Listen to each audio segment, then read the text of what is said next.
तमाम जो मजदूर वर्ग से बेटे, उस किसान के बेटे की बात है, वो आपके में से बेटे का भी हो सकता है।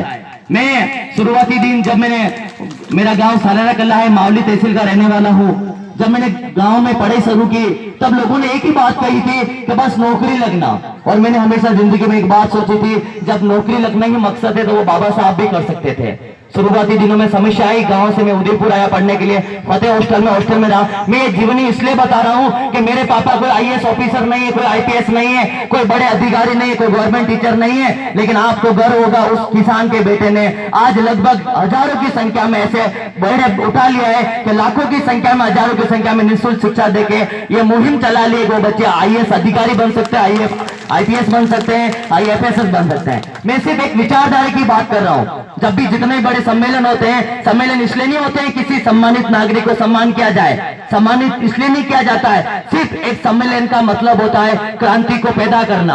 आप सभी ने बहुत बड़ी क्रांतियां सुनी होगी, लेकिन शिक्षा की क्रांति की बात आती है जब भारत का आजादी के बाद, संविधान निर्माण के बाद, जहां कहा जाता था शिक्षा व चिकित्सा फ्री में मिलेगी, और आज की दुनिया में हमारे लोगों से सबसे ज्यादा पैसा कहीं से लिया जाता है, वो शिक्षा व चिकित्सा में। मैं साथियों से निवेदन करना चाहूंगा, ज्यादा बड़ा काम नहीं किया, लेकिन बताना चाहूंगा कि आज वाकई में जहां लोग समझते हैं एससी के लोग, मेघवाल के लोग सिर्फ पढ़ के सिर्फ गुलाम बन सकते हैं, आपके मेघवाल समाज के युवाओं ने राजस्थान ही नहीं अभी तो पूरे भारत में एक मुहिम चलाई है, हर घर शिक्षा। उन्होंने बीड़ा उठाया है। लोग सोचते हैं मेघवाल समाज बैठकर पढ़ेगा, उन्होंने जिम्मा उठाया या स्टेज खड़े करके जनरल वालों को वहां बैठा के पढ़ाएंगे। और आप सभी को विश्वास होगा इस बात को लेके, हमारे पास में 3777 बच्चे हैं और लगभग 850 बच्चे जनरल के वहां बैठते हैं और मेघवाल लोग यहाँ पर शिक्षा देते हैं और वहां से वो अधिकारी बन रहे हैं। मुझे बहुत बड़ा गर्व भी होता है, मुझे इस स्टेज पे बैठाया, मुझे स्टेज की कमी नहीं है, लेकिन मेरा एक आपसे निवेदन है, कोई भी युवा आदमी आगे आके बोलना चाहे, समाज की शिक्षा के बारे में बोलना चाहे, क्योंकि बाबा साहब ने एक बात बोली थी, शिक्षा वो शेरनी का दूध है, जो पिएगा वो दौड़ेगा नहीं दहाड़ेगा। या समाज में शिक्षा की बात आती है, बड़े बड़े अधिकारियों ने एक बात कही थी, शिक्षा आनी चाहिए। मैं मानता हूं शिक्षा आनी चाहिए, लेकिन मैं जितने भी अधिकारियों को मैं निवेदन करता हूं, आप अपनी यह समाज की बेटी, जो हमारी प्यारी बेटियां हैं, पांच बेटियों को गोद लीजिए, वो लड़की आपको जिंदगी भर ये समझेगी भगवान है, तो बाबा साहब ये है, प्रत्यक्ष भगवान ये है। बड़े वादे और दावे करने से बड़ी सम्मानित बात नहीं होती है। मैं कोई सम्मान के लिए नहीं आया हूं, लेकिन मेरे को किसी साथीकरण ने बोला कि वाकई में जब शिक्षा की बात आती है तो मेघवाल समाज को आज भी लोगों को देखा जाता है कि क्योंकि जूतों के वहां बैठेंगे और वहीं से शिक्षा लेंगे। ऐसा क्या कारण है? ऐसा इसलिए कारण है, जो लोग पढ़ लिख के अधिकारी बन जाते हैं वो आप लोगों को ना समझते हैं, ये सबसे बड़ी गलती है उनकी। मैं कहना चाहूंगा, यदि वाकई में मेरे भी 8.5 लाख का पैकेज मिला था जब सॉफ्टवेयर इंजीनियरिंग के, मैं भी चाहता तो नौकरी कर सकता था, लेकिन एक बात सोचा कि जब मैं पहली बार उदयपुर आया था, मैंने 92% पीसीएम में 12th क्लास के अंदर, जब मैं 92% था, मैंने सोचा कि शिक्षा का व्यापारीकरण नहीं होता है। शिक्षा के व्यापारीकरण में मैंने देखा था कि मैं जब उदयपुर गया तो मैं कैम्ब्रिज क्लासेस नाम से होते। मैं ये दर्द इसलिए बताना चाह रहा हूं कि जितने भी लोग यहाँ से अधिकारी बनते हैं, मैं वादा करता हूं यदि 5 लोगों को गोद लेके ये शिक्षा में आगे बढ़ा दे तो समाज आज गुलाम नहीं, सबसे बड़ा शिक्षित वर्ग अपना मेघवाल समाज होगा। जब मैं उदयपुर आया था, कैम्ब्रिज क्लासेस से डायरेक्टर से बात की, मैं दर्द इसलिए बता रहा हूं, ये मेरा दर्द नहीं, उस तमाम अंतिम छोर पे बैठे एक बुजुर्ग के बेटे का दर्द है, जो बच्चा आपको बड़ी छोटी सी आंखों में बड़े सपने तो देखता है, लेकिन उसके पास भौतिक सुख सुविधाएं नहीं होती है। जब मैं कोचिंग में यहाँ जाते ही मैंने बोला, सर मुझे आपके यहाँ एडमिशन चाहिए। बोले क्या परसेंटेज? मैंने कहा 92 पीसीएम या परसेंटाइल है। बोले बिल्कुल हो जाएगा, 70,000 फीस लगेगी। मैंने कहा 70,000? मेरे पापा ने कभी 70,000 एक साथ नहीं देखे, मेरे किसान का बेटा हूं, आप क्या बात कर रहे हो, फ्री में पढ़ा दीजिए। जब भी आपका होर्डिंग लगेगा कोचिंग का, इस मेघवाल का नाम सबसे ऊपर लगेगा। विश्वास दिलाया था एक बार, लेकिन उन्होंने कहा नहीं, पैसों से शिक्षा मिलती है, पैसा 70,000 हो, 500 रुपए भी कम हो तो नहीं आना है। तब मैंने ठान लिया था, तब उन्होंने बोला, मैंने रिक्वेस्ट की, हम क्या कर सकते हैं, रिक्वेस्ट कर सकते हैं सामने वाले से कि प्लीज मुझे पढ़ा दीजिए। मेरे बार बार रिक्वेस्ट करने के बाद भी डायरेक्टर ने बोला नहीं, हम तुम्हें, और वॉचमैन को बोला ऐसे लोग को तुम अंदर कैसे आने देते हो। तब राहुल मेघवाल ने ठान लिया था, एक ऐसा सिस्टम लाऊंगा जो पूरे राजस्थान ही नहीं, अभी तो पूरे भारत में एक ऐसा जहां पर लाखों लोग जाएंगे, और एक ऐसा सिस्टम लाएंगे जिसमें लोग कहेंगे वाकई में मुझे अधिकारी बनना है तो इस मेघवाल भाई के पास जाना, चाहे वो जनरल जनरल का हो, चाहे वो ओबीसी का हो, चाहे वो एसटी का, चाहे वो एससी हो, वर्ग धर्म जाति की बात नहीं कर रहा हूं, लेकिन एक दर्द था एक कोचिंग डेवलप करने का आप सभी बड़े बुजुर्गों से, क्योंकि मैंने जब भी देखा है आप बड़े बुजुर्ग, क्योंकि मैं जब भी युवाओं की बात करता हूं तो मैं भी एक युवा आदमी हूं, एक युवाओं का दर्द समझना पड़ेगा। आज अपना युवा पीछा बैठा है, क्यों बैठा है, उसको मौका दो। युवाओं में वो दम है जिस तरफ चल गया, क्योंकि युवाओं को मैंने पहले ही बताया वायु बनती है और वायु जिस दिशा में चलती है अच्छे अच्छे आंधी तूफान कर देती है, ये युवाओं में दम है, लेकिन ये युवाओं को मानना पड़ेगा। जब मैंने शुरुआती दिनों में मैंने गवर्नमेंट वहां पर मैंने गवर्नमेंट कॉलेज से बाद में मैंने जब मेरा सिलेक्शन हुआ, फिर 6 महीने की नौकरी के बाद रिजल्ट देके आया, तो सब लोगों के आंखों में आंसू थे। कोई भी एक पिता अपने बच्चे को 4 लाख की पढ़ाई करने के बाद ये कभी नहीं बोलेगा तू फ्री पढ़ा। नहीं तो आप जितने भी तमाम अधिकारी बैठे हैं, जितने भी बड़े बुजुर्ग बैठे हैं, आप अपने दिल पर हाथ रख के पूछिएगा अपने बच्चे को अच्छा कथा बढ़िया गवर्नमेंट कॉलेज में, जैसे भाई का नीट में सिलेक्शन हुआ वैसे भी मेरे गवर्नमेंट कॉलेज में इंजीनियरिंग में सिलेक्शन हुआ, बहुत हार्ड सेम पास, दोनों के लिए कंपटीशन होता है, एक के लिए आईआईटी होता है, एक के लिए नीट होता है। मैं उस भाई का धन्यवाद देना चाहूंगा। मैं चाहूंगा ऐसा अंगार बने कि जब भी मेघवाल समाज में शिक्षा की बात आए तो सबसे ज्यादा सीरों के इस एरिया की बात आए, क्योंकि मेघवाल समाज अब छोया नहीं है। मेरे साथियों, मुझे बोलना बहुत कुछ था, लेकिन मैं सोच रहा था हमारी बहन बेटा सुबह से यहाँ आई है, इसलिए नहीं आई है कि कभी उनको ये था कि आज उनके छोटी सी आंखों में बड़े सपने हैं। कोई अधिकारी हमें लिए बोले कि तुम्हें मेरे पैसों से तुम्हें मैं फ्री पढ़ाऊंगा, तुम्हारे मेरे पैसों से तुम्हें मैं कोचिंग करूंगा, तुम्हारे मेरे पैसों से आने वाले टाइम में ये दरवाजा खुला है। अरे हॉस्पिटल में क्यों जाना पड़ता, मेरे को पूछो, बीमारी होती, बीमारी क्यों होती है, इस बात का लेकर शर्म आती मुझे। जब मैं गाँव में हमारा बड़ा बुजुर्ग एक पॉलिथीन के अंदर एप्पल ले जाता है, आप रमेश जी विश्वास नहीं करेंगे, और उस पॉलिथीन में एप्पल दिख जाती है तो 4 लोग उसको पूछते घर में बीमार क्यों है, कौन है बीमार। इसका मतलब आज अपना समाज पॉलिथीन में वो एप्पल इसलिए ले जाता है क्या कि सिर्फ बीमार होने पे खाएं। क्या हमारे समाज में इतना पैसा नहीं है कि एक दिन खाएं, डेली खाएं, क्योंकि उनको पता है ये समाज सिर्फ पढ़ा लिखा नहीं है, ये दर्द है सबसे बड़ा।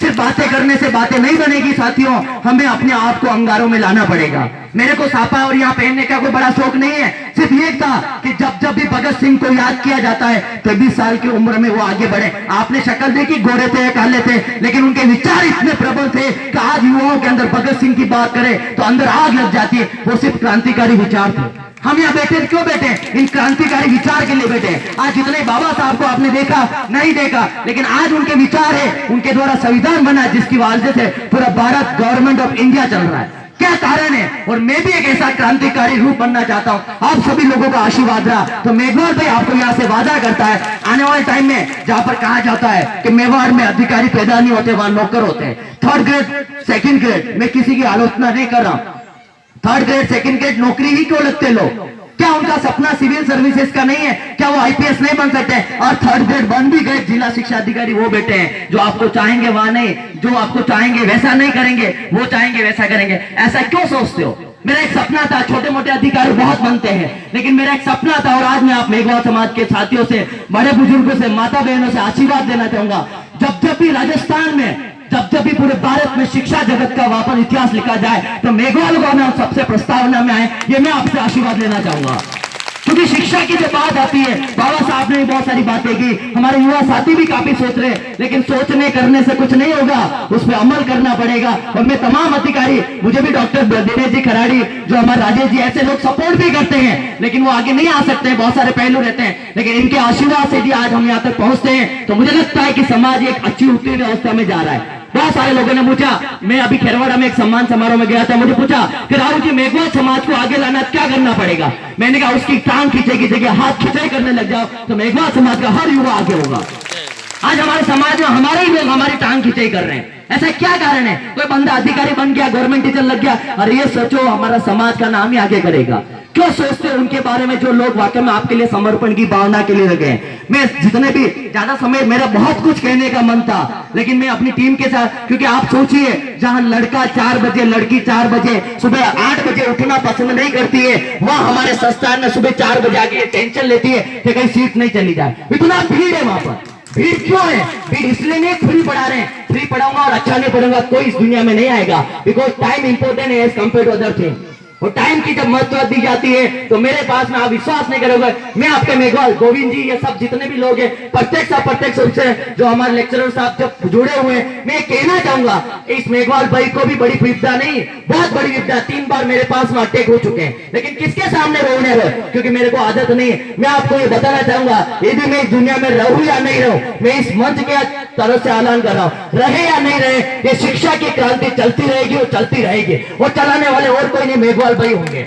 मैं सिर्फ ये कहना चाहूंगा मेघवाल बर्जर में इतनी आग होती है कि सामने आप विश्वास नहीं करोगे, 3,500 बच्चे जब सुबह आते हैं 4 बजे, लड़कियां 8 बजे उठती नहीं है, वो 4 बजे ये सोचती है कि 4:01 राहुल जी अलाउड करेंगे या नहीं करेंगे। डिसिप्लिन है हमारा। मैं माता बहनें जितनी भी है, हमारा 28 साल में किसी लड़की की शादी हो जाती है, वो ससुराल चली जाती है, तो ये सोचती है आप नहीं होता पड़े बड़ी ससुराल गेंदा फूल सीरियल देखेंगे। आप सोच के चलिएगा, मेरे पास 850 लेडीज ऐसी है जो 32 साल प्लस है, फिर भी उम्मीद है बच्चों को सुबह रेडी करके स्कूल छोड़ के वो आती है, बोलती राहुल सर यहाँ आने के बाद हमें लगता है जिंदगी में पैदा क्यों हुए।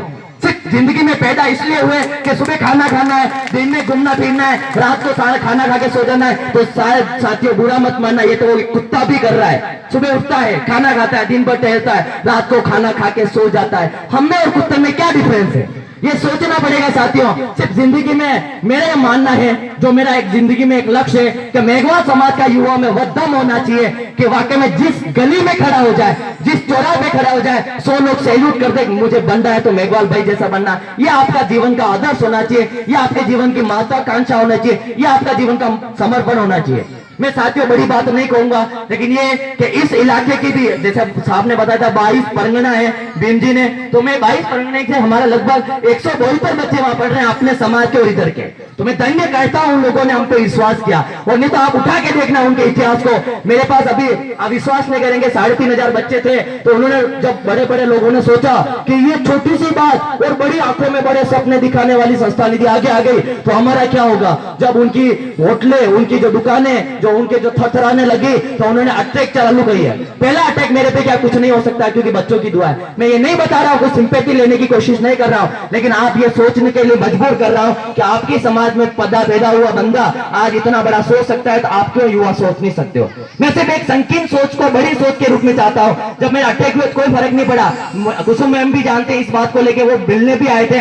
मैं बता देता हूं, जब उनको पता चला कि 4 बच्चे हम सब उठते नहीं है, वहां बच्चे पढ़ने आ जाते हैं, यदि ये मुहिम, मैंने तो 2-3 जनों को बोला तुम्हारा ठाकुर जी को भी तुम 4 बजे नहीं उठा पाते हो, हमारा बच्चा चल के पढ़ने आ जाता है। मैं सिर्फ साथियों को बताना चाहता हूं, शांति एक विषय है, विषय को लाना पड़ेगा। जितने बड़े बड़े कारनामे हुए, कितने बड़े कार्य हुए, सिर्फ क्रांति का एक बड़ा विषय रहा है। और आप सभी माता बहनों, मेघवाल समाज के जितने भी मेरे युवा साथी, जितने भी यहाँ मंचासीन लोग हैं, आपका आशीर्वाद रहा तो एक दिन वाकई में इस शिक्षा का जब इतिहास रचा जाएगा, सभी मेघवालों का ऊपर नाम आएगा कि मेघवालों की वजह से वापस शिक्षा में क्रांति आई है। मैं साथियों जब कोचिंग चला रहा था तब 2 दिन पहले फोन आता है, हमारे मकान मालिक को बोलते हैं इनको खाली करवा दें। मेरे पास कोई ऐसा नहीं था सबूत जिससे मेरा एग्रीमेंट, तो अपन तो बोले रहे